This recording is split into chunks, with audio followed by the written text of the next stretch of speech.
Welcome, ladies and gentlemen. So what I'd like to do is just kind of go over what are some things you're going to need to know to kind of go through this course to be able to write the equation of a parabola for our conic sections. Now, the difference with this one rather than writing the quadratic for our quadratic is we're basically now going to be looking at parabolas that can be opening up to the left and to the right.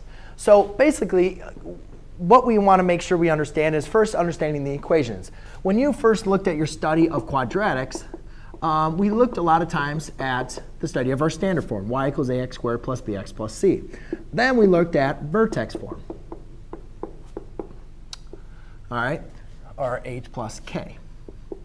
Now, those were only for parabolas that opened up and down. So now what we've done is we've opened up a whole new series of really kind of understanding not only just the characteristics of a parabola, but also having the graph open up to the left or right.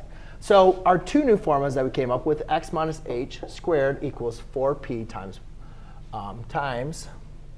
y minus k, or y minus k squared equals 4p times x minus h.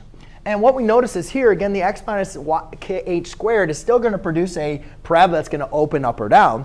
But now we introduce this y minus k, which is now going to turn our equations opening left or right. And to understand the difference, we need to know, you're going to need to know the characteristics.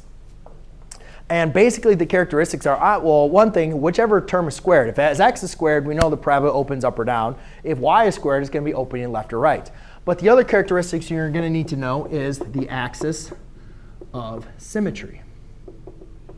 And not only axis symmetry, because remember, a parabola is an even function. So it is going to have an axis of symmetry, but as well as what is the focus, the vertex, and the directrix. Now, part of in this course, you're probably going to be learning the focus and the directrix. So if you don't know what those are, that's OK. But you're going to need to know them because they are going to be a part of the definition of a parabola.